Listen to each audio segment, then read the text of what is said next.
Partimos mal. Muy buenos días, ¿cómo están? Oigan, la mala noticia que les tengo es que estamos un poco atrasados, así que les quiero pedir muy especialmente a nuestros tres contertulios que no nos alarguemos en la respuesta para que podamos avanzar, porque tenemos media hora. Ese es más o menos el cálculo que estamos haciendo para la conversación y hartas preguntas. A mí me gustaría no ser condescendiente con los señores políticos para nada, sino que más bien partir aquí con un emplazamiento, pero se lo quiero dejar a Rafael Berguán, porque me gustaría saber desde la perspectiva eminentemente técnica, que es la perspectiva y de política pública, que es la que busca llevar adelante la Comisión de Productividad, ¿verdad? Como observador y como ente activo en aportar información respecto de aquellos temas que están puestos sobre la palestra. ¿Cómo ve la discusión que a su vez se da en el Congreso de aquellos temas que a veces parece que hicieran oídos sordos a lo que entes como la Comisión de Productividad pueden eventualmente dictaminar, decidir, aportar o simplemente colocar como información sobre la mesa? Bueno, déjame partir diciendo que aquí entre dos destacados parlamentarios me siento como el jamón del sándwich. Era la idea, por eso te pusimos ahí. Pero jamón serrano, no cualquier jamón, por si acaso. ¿De cuántos años? Patas negras. Pata negra. Bueno, a ver, déjame tal vez un comentario a propósito de una conversación que tenía el otro día con un par de amigos. Y por el debate de las 40 y 45 horas de la reducción de la jornada. Yo, de esa discusión, de ese debate, yo me quedo con que Chile, más que sentir que los técnicos no estamos siendo escuchados, yo me quedo con que no tenemos un sistema de evaluación de políticas públicas adecuado en el país. Creo que eso es lo que refleja la manera, no la reforma, no el proyecto, que es parte del debate que tiene que tener una democracia y que es responsabilidad más del Ejecutivo y el Congreso impulsar en función de los objetivos que se planteen. Pero con lo que yo me quedo no es con una sensación de que los técnicos están quedando atrás. De hecho, los técnicos van al Congreso. De hecho, a uno lo llaman y conversa y plantea su visión. Me quedo con la sensación ya absolutamente clara, esto lo viene diciendo lo de hace mucho tiempo. De una cuestión más institucional. El problema de Chile es un problema institucional. Mucha gente está diciendo que el problema ni siquiera tiene que ver con reformas económicas, tiene que ver con reformas políticas. Entendido como política para hacer mejor política técnica, ¿no es cierto? Bueno. Y déjame... Ahora, si quieres te hago un par de comentarios al Es que respecto. de eso mismo, Sí. para que no se nos vaya después el hilo y retomamos los otros comentarios, pero es que yo lo tenía como pregunta también, si hacía falta eventualmente una institucionalidad más permanente, justamente dedicada a la evaluación, porque también pareciera, y aquí a los dos señores congresistas, pareciera que sale barato o sale gratis en definitiva, generar una mala política pública desde justamente ese punto de vista, de la real medición del impacto y de la responsabilidad que todo el mundo eventualmente debiera asumir si es que la calidad de esa política pública termina siendo mala. Senador. A ver, yo lo que tenemos en Chile, bueno, primero gracias por la invitación, agradezco el espacio de poder dialogar, creo que es muy importante, muy interesante las dos exposiciones que hemos escuchado. En ese sentido, mi percepción es que para este debate no hay que obviar lo que ocurrió en las presentaciones que nos hicieron. Porque el Chile de hoy no es el Chile de hace 5 años, no hace 3 años. La condición económica que tenemos hoy día es distinta. Y cualquier persona que maneja una empresa y también que maneja el Estado tiene que entender que la realidad es distinta. Y como tal, entonces, tiene que adecuar las políticas públicas a esta nueva realidad, a este nuevo contexto. Tenemos un escenario de desaceleración económica internacional importante y, por tanto, las políticas públicas deben focalizarse, a mi juicio, digamos, en políticas de reactivación y también políticas que a mi juicio, finalmente, den certezas. Si el problema que tenemos hoy día en Chile es una falta de certezas. Hoy día no hay certezas respecto de que los permisos públicos tengan valor para quien los solicita, porque todo se judicializa. Recientemente la Comisión Nacional de Productividad sacó un informe muy interesante respecto, por ejemplo, a la permisología. La pregunta mía es ¿por qué el gobierno no ha mandado un proyecto para... Bueno, en ese estudio nos señalaba que había cerca de 400 permisos, que había un proyecto minero enfrentaba, por ejemplo, 213 permisos que solicitar, que se demoraba 24 meses en la concesión de una concesión, en el otorgamiento de una concesión, y 100 meses para poder iniciar obras. Entonces mi pregunta es solo esto del Parlamento? A mi juicio, en un gobierno extremadamente presidencialista, donde la iniciativa exclusiva es de amplia influencia, aquí lo que se requiere es entender que el contexto ha cambiado y se requieren hacer modificaciones fundamentalmente en estas materias. Pero en segundo lugar, y para terminar, creo que la calidad de la evaluación de políticas públicas, de los proyectos que se envían y también los proyectos que se presentan en el Parlamento está muy al debe. El Congreso Nacional debiera tener una oficina de calidad de políticas públicas, al igual que el Gobierno de Chile debiera tenerla.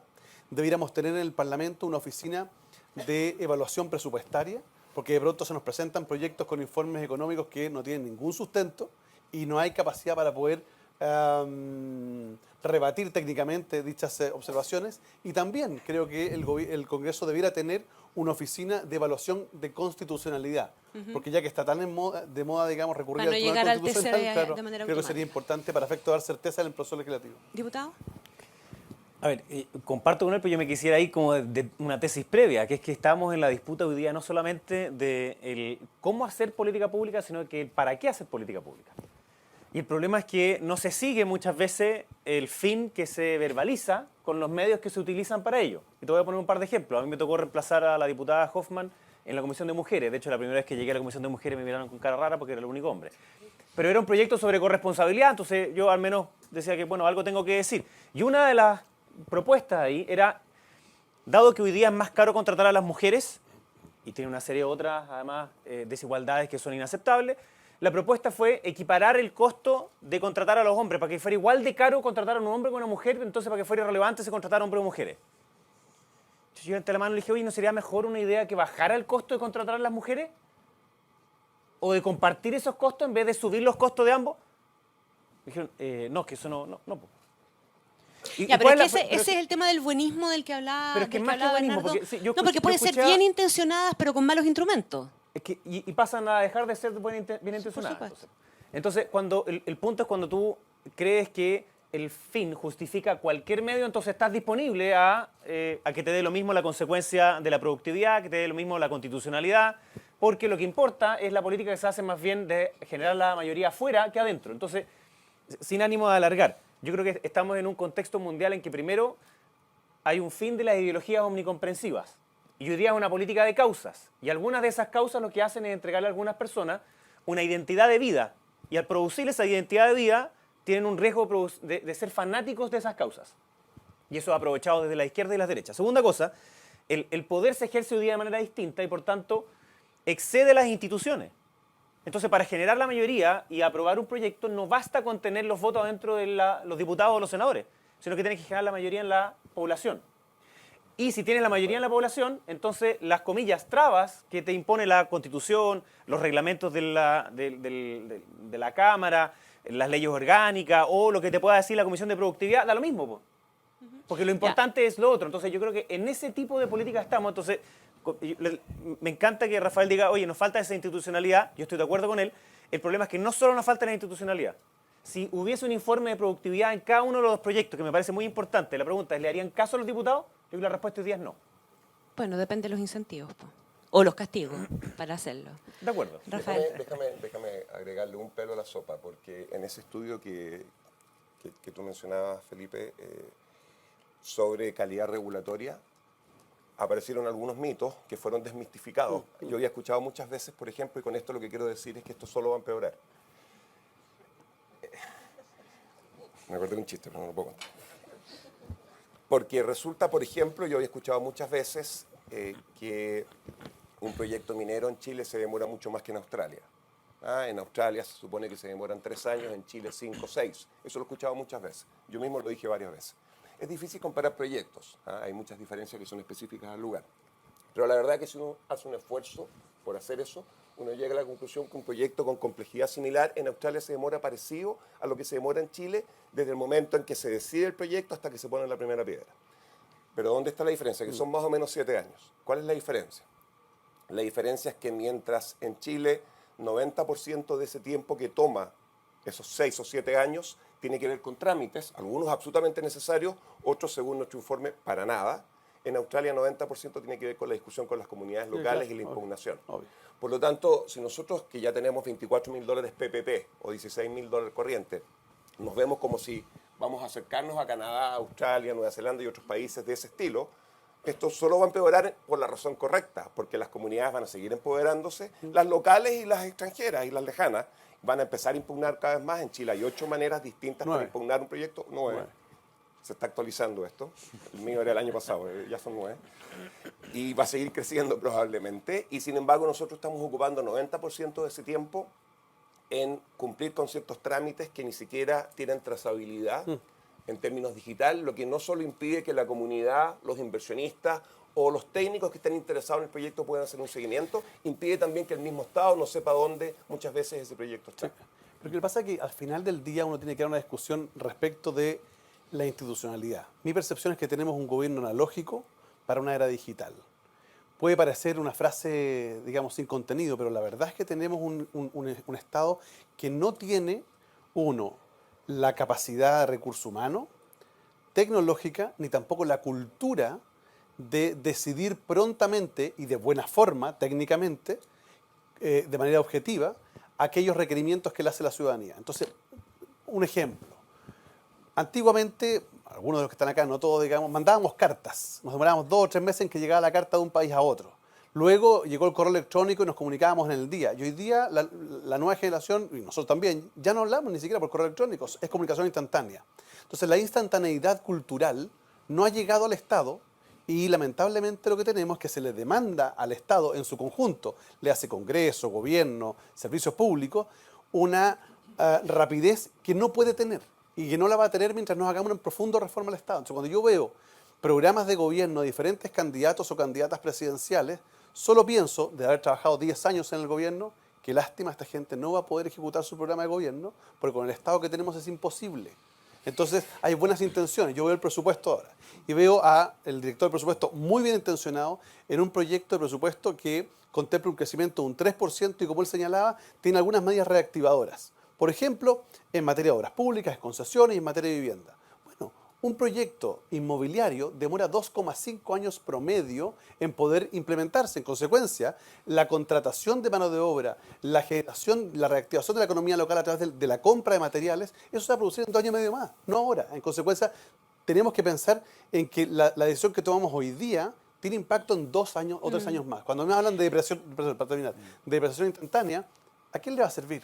A los proyectos que ya están aprobados, pero ningún proyecto nuevo. Entonces, cuidado, porque de pronto también se requiere de ciertas medidas de corto plazo para poder reactivar de manera adecuada, sobre todo las economías locales, y pensar en instrumentos más estratégicos. Chile discute siempre en el margen. Cuando hablamos de educación se discute el sistema de admisión escolar por un lado y la ley Machuca por el otro. Esa es la respuesta de la izquierda. Perdón, si la educación pública tuviera un nivel de calidad adecuado, el sistema de admisión no sería tema. Cuando discutimos la sequía, nos gastamos 90.000 millones de pesos en camiones aljibe. Perdón, la desalinización, tenemos el mar acá al lado. Aprendamos de la experiencia internacional. ¿Por qué no hacemos un incentivo a esa materia de inversión? Cuando veíamos los indicadores de empleo de Estados Unidos y Alemania, ¿por qué tienen alto empleo a pesar de la desaceleración?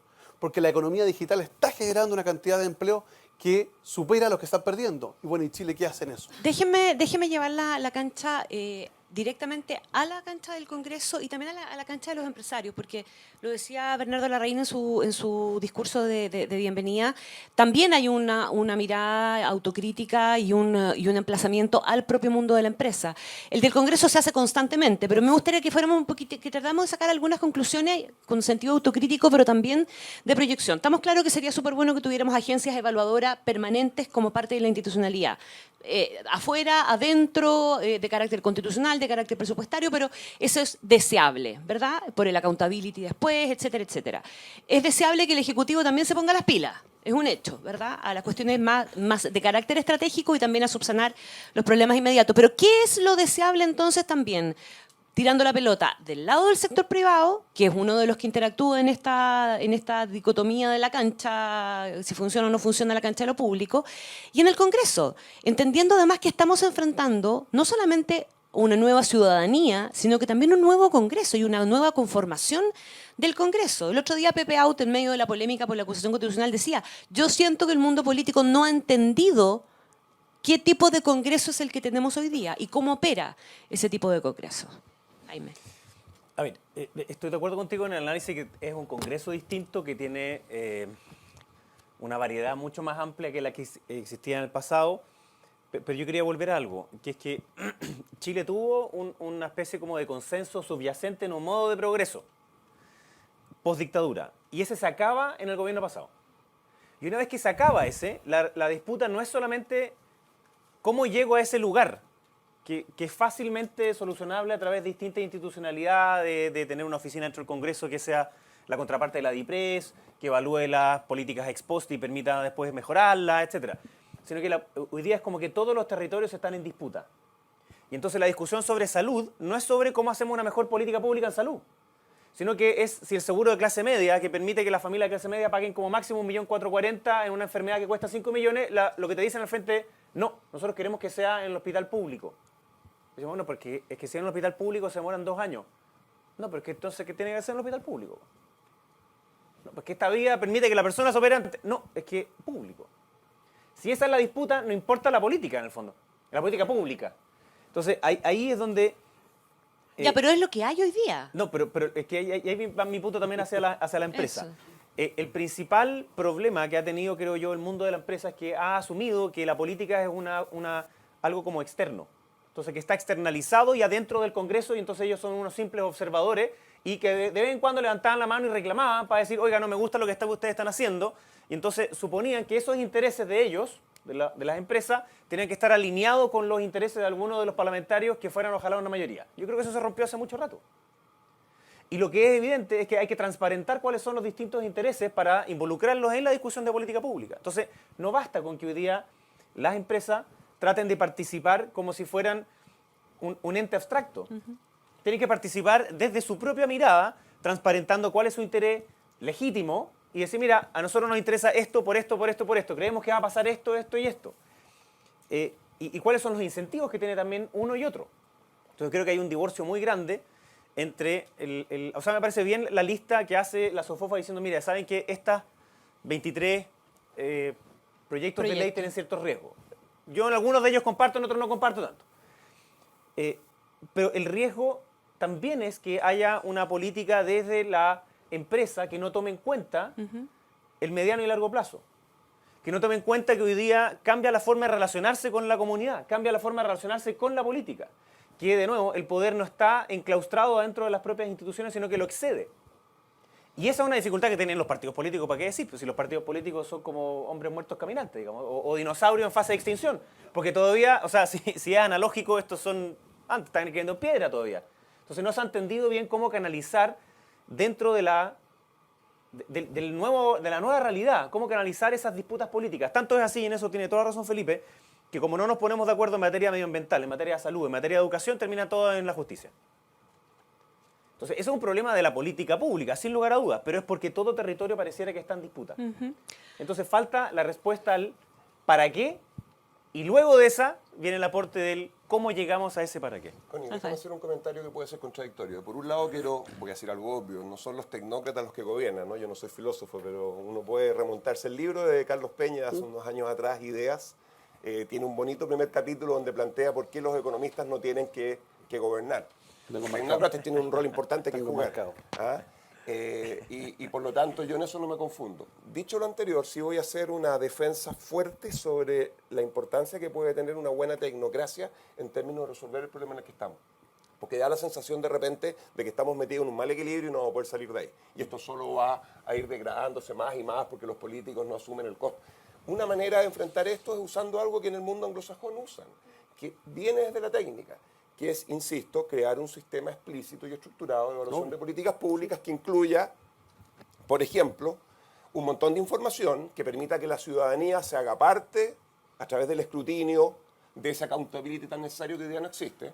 Esto no depende solamente, entonces por un lado digo, los tecnócratas son los políticos los que tienen que decidir qué proyecto quieren impulsar y son los tecnócratas los responsables de hacerle mejor análisis para entregarles las herramientas para que en definitiva sean cuáles son los costos y los beneficios. Pero, por favor, o sea, yo soy tremendamente optimista en términos de que nosotros, si somos capaces de generar una institucionalidad que tenga responsabilidades claras en términos de qué institución tiene que hacer qué, por ejemplo, solo porque va contra la intuición. Y aquí no estamos pensando, porque lo que nos muestra la dirección de presupuestos es una evaluación de programas. Pero aquí lo que estamos hablando es de la evaluación de regulaciones en un sentido amplio, ni siquiera leyes, que las leyes están en el Congreso y están sujetas a un escrutinio con técnicos. Son los reglamentos que están abajo, que son muchas veces las leyes, a través de los cuales a veces pasamos allá a la democracia. Nosotros pasamos allá en la técnica, mucho peor aún, la democracia. Entonces, es el que está detrás de la regulación el que debe ser responsable de hacer la primera evaluación. Eso va contra la intuición. Uno dice, bueno, pues tiene todos los incentivos para decir que va a pasar algo bueno. Sí, no importa que lo haga, pero después alguien independiente Le va a unos decir años si después sí lo o va a si mirar. no. Mira, no podemos, una palabra más, no podemos confiar por un lado en que va a haber un técnico, no importa qué tan educado y inteligente sea, no podemos confiar en que la predicción que haga con su teoría y con los datos sea certera.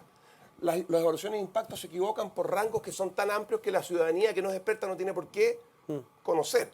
Lo importante no es en el mundo anglosajón la evaluación de impacto, es el proceso. Si nos equivocamos, nos equivocamos. Los países avanzados no son avanzados porque no se equivocan, son avanzados porque saben que se equivocan y resuelven rápido el problema. Entonces, la evaluación de impacto viene acompañada de una evaluación ex post y esa evaluación de ex post tiene que ser periódica y es un círculo que no para nunca, es un proceso continuo. Un cambio institucional con esas características que está en la primera página del primer texto de cualquier libro de calidad regulatoria implementado en Chile durante los próximos años debería cambiar significativamente no solo la calidad de las políticas públicas, pero creo yo también fortalecer la política.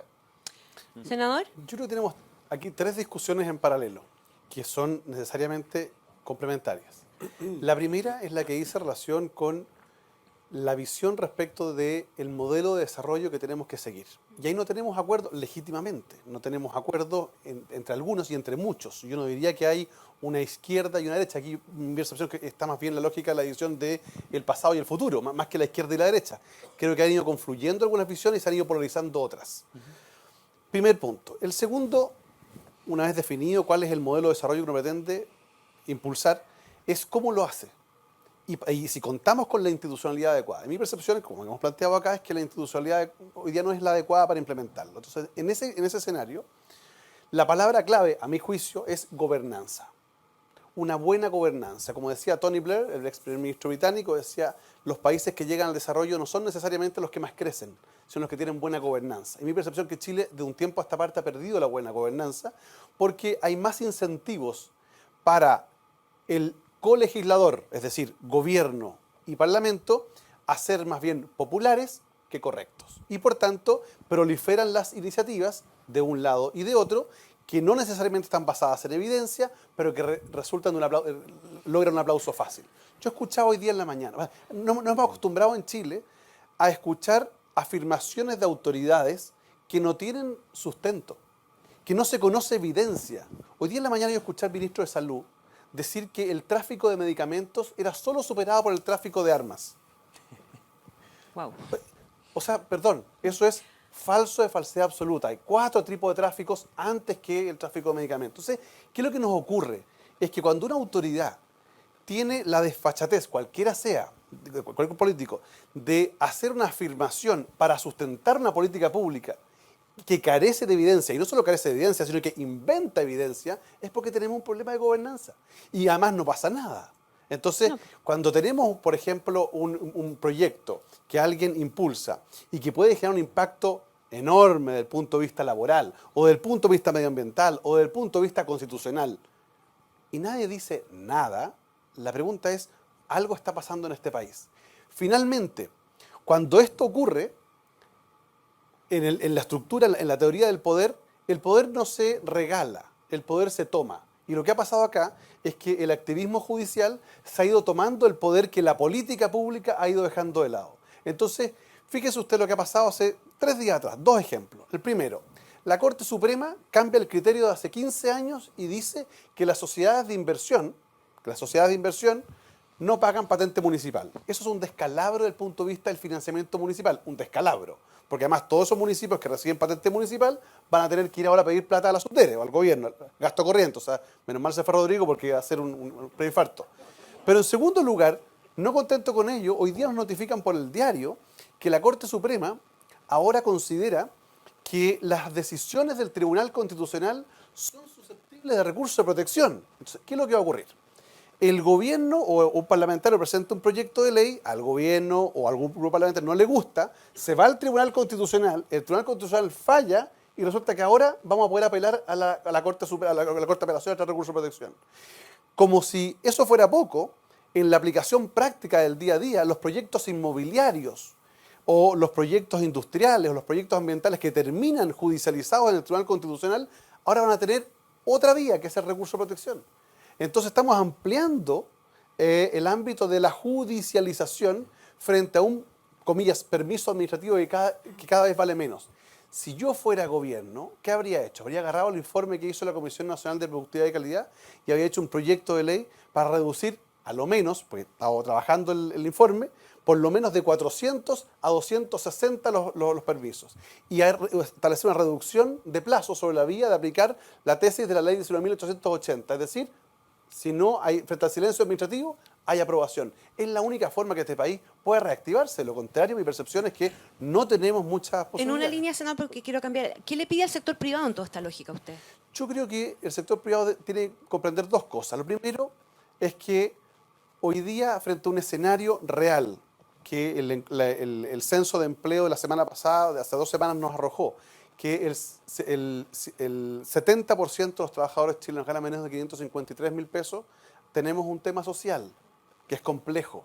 Con el crecimiento de costo de vida y con bajos niveles de remuneraciones, tenemos un tema muy delicado que tenemos que ver cómo lo enfrentamos en conjunto. Pero en segundo lugar, también haría un esfuerzo en hacerles comprender que muchas veces la regulación que se tiene que hacer por ley es producto de que la autorregulación no ha funcionado. O sea, cuando nos dicen, no se preocupe, la regulación es un freno al desarrollo, momentito, pero cuando se les dijo que se autorregularan, no lo hicieron en 3 o 4 ámbitos, y ahí tenemos hoy día ejemplos de abuso, ejemplos de colusiones y ejemplos también de abusos con comunidades. Si finalmente a mí me interesa que los proyectos se desarrollen, que les vaya bien, pero cuidado, en ese que se desarrolle y que vaya bien también tiene que ver cuál es el impacto en la comunidad. Y que no hoy día se formen verdaderas industrias de representación de comunidades para efecto de sacarle plata a los proyectos. Por ejemplo, yo lo planteé para terminar, planteaban su oportunidad, el pago de las patentes municipales. ¿Por qué hoy día las grandes empresas pagan patentes municipales en Las Condes, Vitacura y Santiago?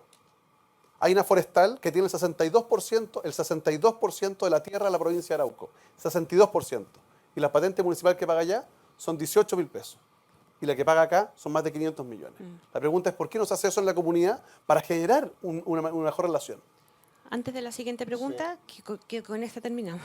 Diga. Tú dices lo del mundo privado. Mira, tal vez para complementar, esto suena un poquito cliché, pero es totalmente cierto. O sea, el Estado va a seguir creciendo en Chile y va a crecer más que proporcionalmente con el producto. Se puede medir de muchas maneras. Si uno saca una foto y mira la historia hacia atrás, que probablemente va a ser bien distinta hacia adelante, pero hacia atrás hay muchos bienes públicos nuevos que vamos a aspirar y eso los va a proveer el Estado. Y por eso los datos muestran que independiente de que los gobiernos sean de un lado o de otro, estén en Europa, Asia o Norteamérica, el Estado va a crecer como proporción del producto. Ese es un primer hecho. El segundo hecho es que además el mundo hacia adelante está cambiando. Pero y la discusión es ¿qué Estado es el que tiene que crecer? Bueno, y bienes públicos que antiguamente no existían, hoy día sí están sobre la mesa.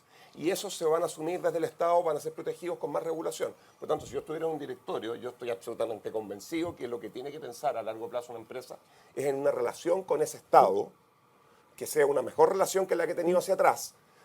No por culpa del sector privado, sino que porque el contexto era otro, las necesidades eran otras, las prioridades eran otras, etc. En ese escenario a mí me parece que la responsabilidad que tiene el mundo privado, y esto es difícil, si no todos lo haríamos, de entregar información para que el Estado funcione mejor, es clave. Yo estoy pensando en los datos, estoy tratando de complementar. Sí. Una de las razones por las cuales sale gratis decir cualquier cabeza de pescado, en cualquier contexto, no estoy pensando en ejemplos concretos, es porque nadie puede rebatirte con argumentos, y no te pueden rebatir con argumentos cuando no hay datos. Y no hay datos no solo para los que desde la mirada ajena al Estado pueden rebatir al Estado.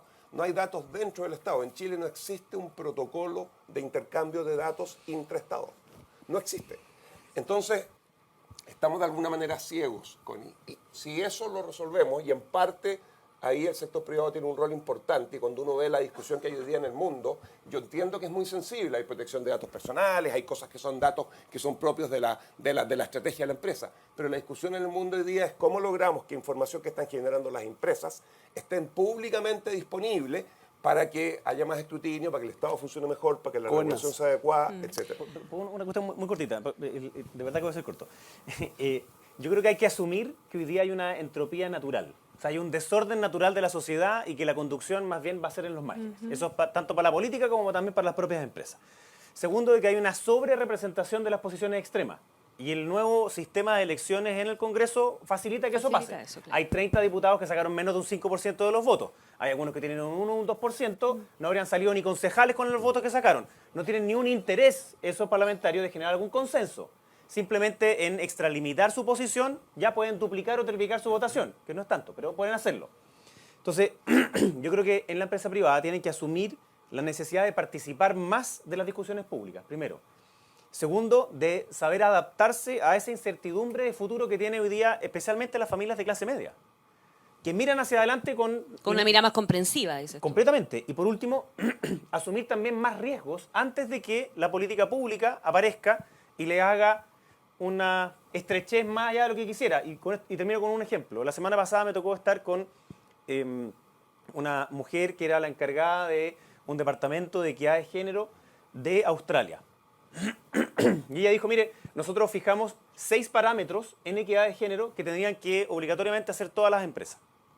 Por ejemplo, uno de ellos es que la igualdad de pago, ¿no? Y entre otras cosas así. Solamente por el hecho de publicarlos mejoraron esos índices.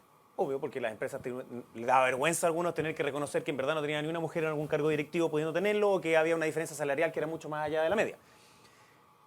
Y alguien preguntó, bueno, ¿y cuál es la obligación entonces legal que existe para esas empresas de cumplir una cuota? No, dice, como ninguna. ¿Cómo va a existir una obligación Reputacional. legal?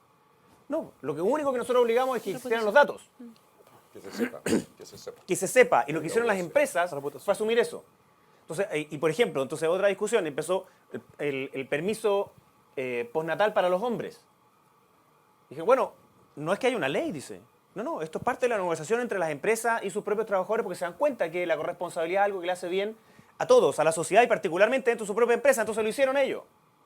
No es necesario que haya una ley. Yo creo que acá nosotros estamos demasiado reactivos en que algunos problemas que son evidentes, que están hoy día presentes, estamos esperando que pasen y que pasen desde el Congreso, y esa es la peor solución, creo yo, en muchas de las materias. Yo creo que en la reforma de pensiones y en el tema de la discusión de la jornada laboral hay como ejemplos claros de lo que describe Jaime en otro contexto, ¿verdad? Y que generan reacciones o respuestas más reactivas. Quiero tomar esos tres ejemplos de discusiones parlamentarias que probablemente son las que se han relevado también en las intervenciones anteriores, ¿verdad?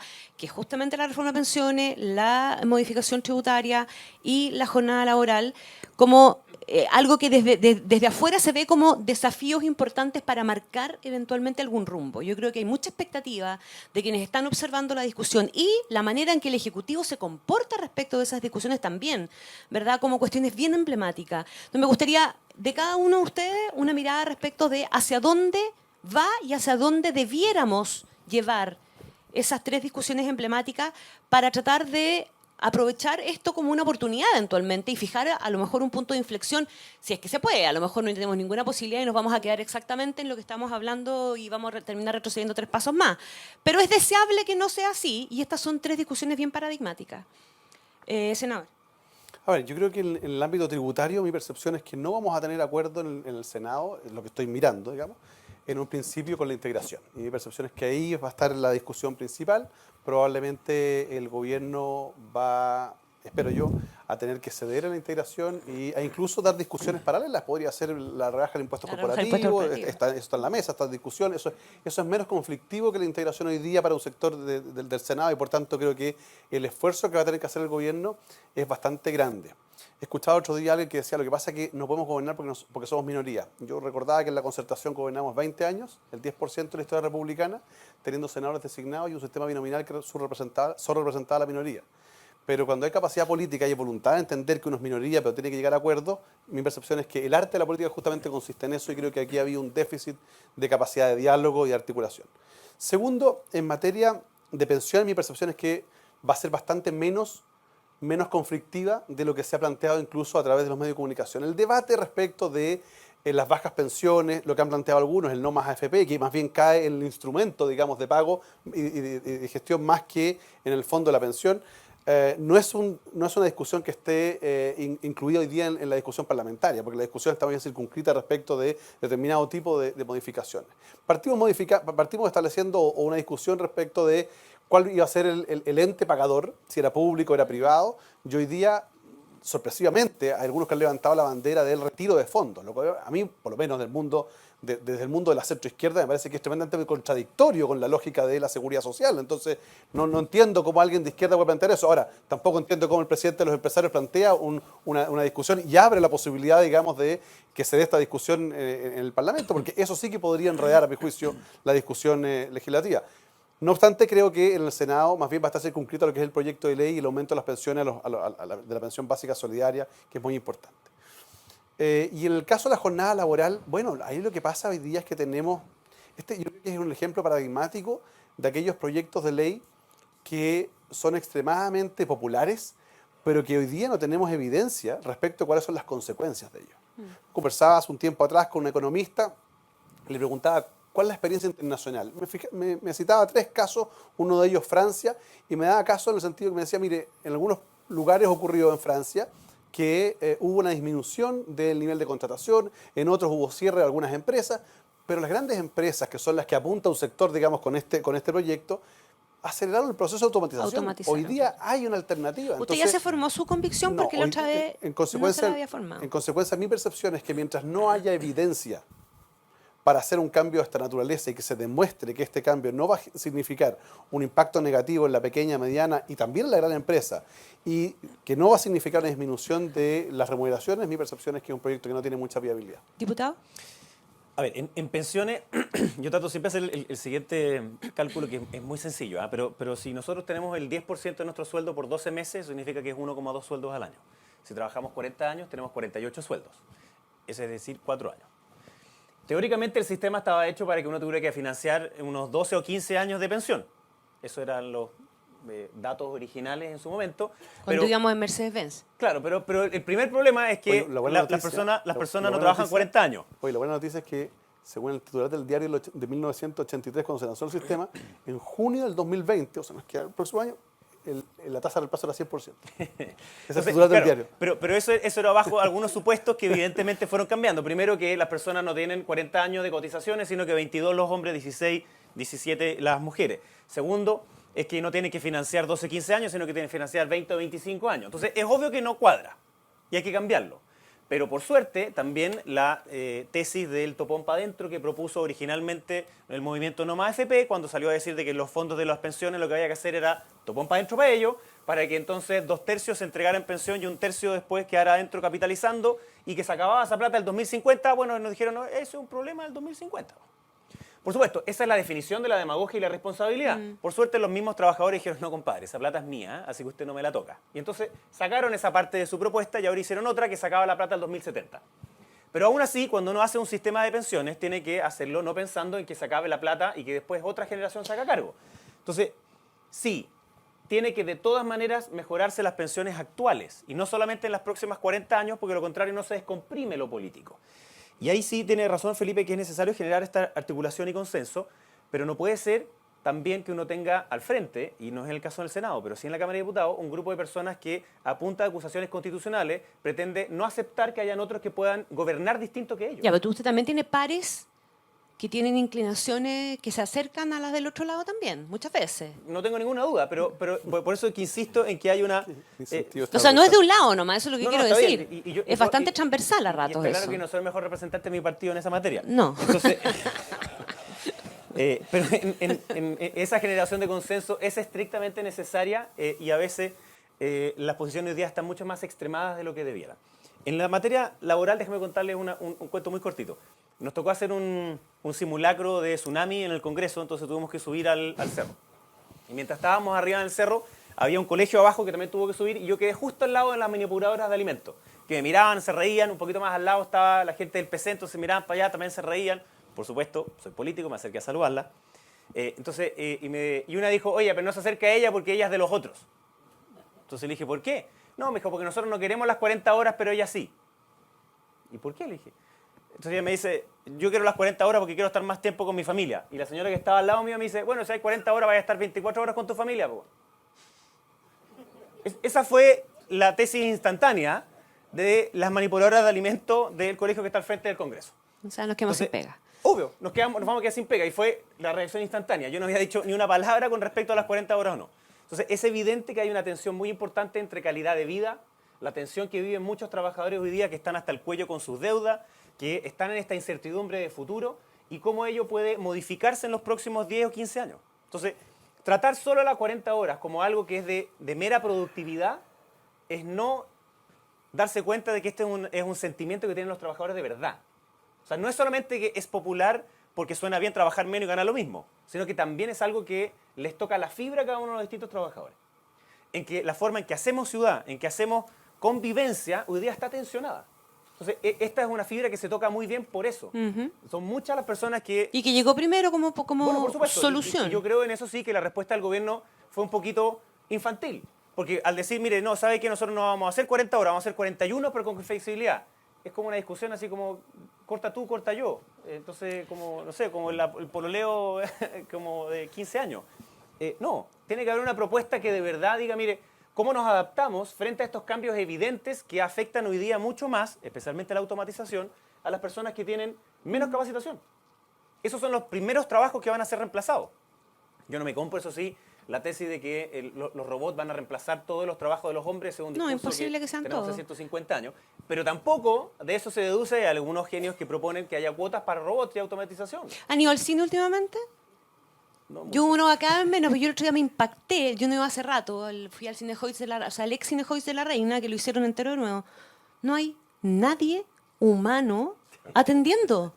Es impactante, uno se compra las bebidas, los Super 8, todo es pura máquina. Es que yo Y vivo después hace en una Buin, fila. Yo vivo en Buin, todavía no llega a esa modernidad. Bueno, vaya. pero es a ese nivel, o sea, por ahí está partiendo, Sí, por ahí entonces- está partiendo y está partiendo de manera paralela a la Mi punto- discusión mi que punto estamos con llevando. en esto es que Dentro de poco tampoco va a haber hay humanos. muchos de estos temas que cuando nosotros llegamos con la ley, llegamos completamente tarde y atrasados. Analógico. Pero completamente, o sea, la modificación de la ley de Déjeme- educación superior, termino tú, yo sé que tiene que hablar Rafael, la hicimos y ya una vez hecha, ya estaba obsoleta, porque ni siquiera hablaba de los Pero si books. la televisión digital la hicimos y había quedado Entonces, y analógica por al último, tiro. los que teóricamente son los más jóvenes, que debieran darnos un aporte en esta materia, y aquí esto es algo que yo siempre le digo a mis amigos del Frente Amplio, son los más anti-futuro, le tienen pánico al futuro. Votaron en contra de la modernización del Estado, votaron en contra de Uber, votaron en contra del teletrabajo, votaron en contra del trabajo de los jóvenes para que puedan estudiar y trabajar. O sea, del teletrabajo, porque una cuestión noventera.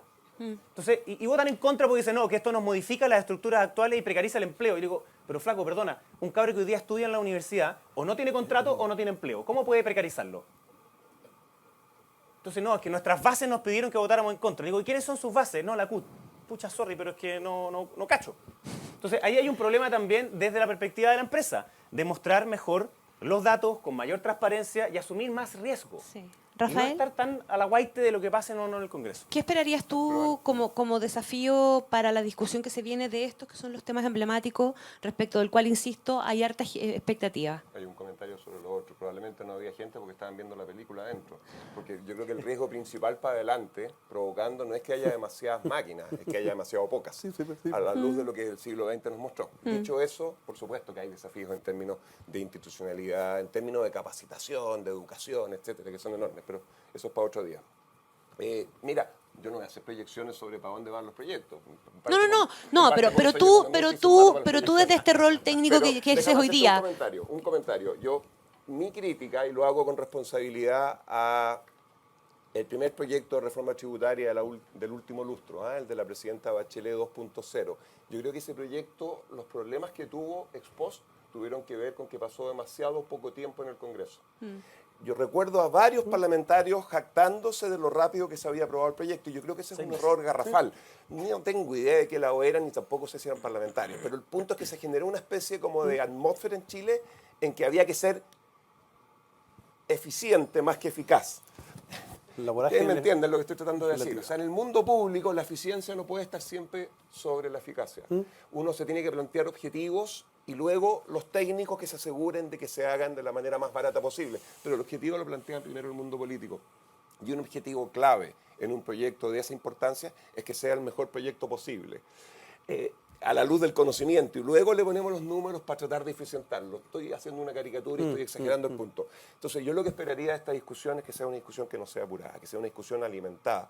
A mí me ha tocado ir innumerables veces al Congreso He tenido la suerte tal vez de que me toque ir a las comisiones de Economía y Hacienda, y son comisiones donde se conversa parecido a lo que yo entiendo, pero en general yo tengo la mejor opinión. Yo creo que cuando estas cosas se discuten con suficiente tiempo, el Congreso chileno, el actual, así como el de los años 90, es capaz de generar proyectos razonablemente buenos. No digo que no haya un desafío, pero creo que el punto fundamental es que esto se piense, se delibere, que es el rol del Congreso, y luego saquemos el mejor proyecto. Y si no sale bien, que lo cambiemos rápido. Ahora, ¿sabes lo que pasa, Rafael? Yo creo que estamos discutiendo en lo táctico, que es muy loable, que es cómo va a funcionar este país. Lo que yo echo de menos más bien es una visión más estratégica de hacia dónde va el país. Porque mi percepción es que estamos dejando pasar tremendas oportunidades y estamos con elementos de riesgo muy grandes. ¿Dónde está la discusión? ¿Dónde está dando la discusión, por ejemplo, respecto de la millonaria inversión que está haciendo Perú en materia portuaria, que nos va a desplazar de manera definitiva de nuestro comercio con Asia?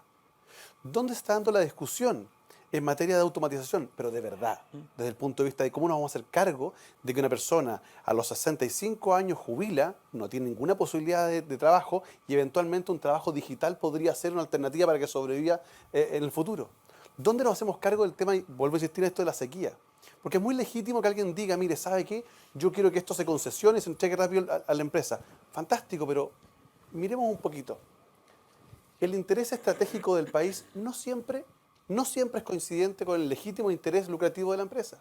Entonces ahí tenemos que tener una visión estratégica de decir, a ver, si hoy día somos capaces de recuperar 500.000 hectáreas de suelos degradados y frenar la desertificación que está aquí, en la región de Valparaíso, mi percepción es que uno podría decir, mire, ¿sabe qué?